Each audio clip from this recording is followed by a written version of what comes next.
Good Thursday morning, I'm Brandon Taylor. It's time for your morning rush. Everything you need to know before you head out the door. The man who was found guilty in the shooting death of a motorcyclist on Park Lane Road is expected to be sentenced this morning. He is 45-year-old Ricardo Middleton.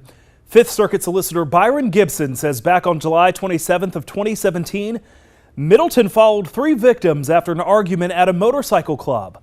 When they stopped, investigators say Middleton pistol whipped Ricky Montgomery. Sydney Collins, who was riding on the back of her husband's motorcycle, saw what happened and reached for her weapon. Middleton shot her twice, and in the crossfire, her husband Aaron was shot 5 times. Middleton was found guilty in Sydney's murder and not guilty of the attempted murder of Ricky Montgomery. The jury was unable to come to a unanimous decision in the murder of Aaron Collins. Today, Middleton faces a minimum sentence of 30 years behind bars. An Army veteran had to have his leg amputated after state troopers say he was hit by a drunk driver while riding a motorcycle.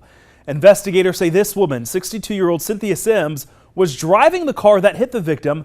She's been charged with DUI. Troopers say Everett Scott was riding with a group of friends down Garner's Ferry Road when he was hit Saturday night. Scott's family says he was wearing his helmet at the time of the crash.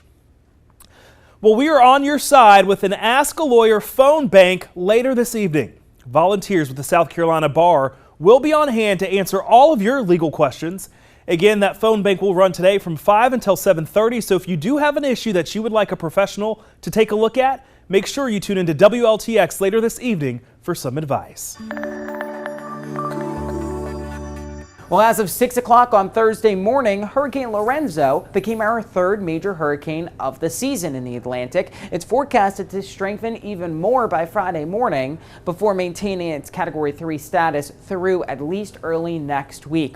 Then it'll encounter some cooler water, probably continuing to weaken as it potentially heads towards the Azores. They are going to have to watch for Lorenzo. It's not common to have hurricanes up that far in the northern Atlantic. Meanwhile, we have Tropical Storm Karen. It's a weak tropical storm as of 5 o'clock. Winds are at 40 miles per hour with this system. Looks like it's at least maintaining its strength for now. It's going to start making that turn up to the northeast and then eventually that loop off towards the west over the next couple of days. But the latest trends as well as the current forecast has Karen dissipating by early next week. Still a storm to watch, but certainly not a strong one. Just happens to be nearby and something that's of interest. What's of interest here in the Midlands? Our heat. So far, we've had 99 days of 90-degree heat in 2019. And today will likely be our 100th. So it's a big milestone because it's only happened 13 other times in more than 130 years of record keeping.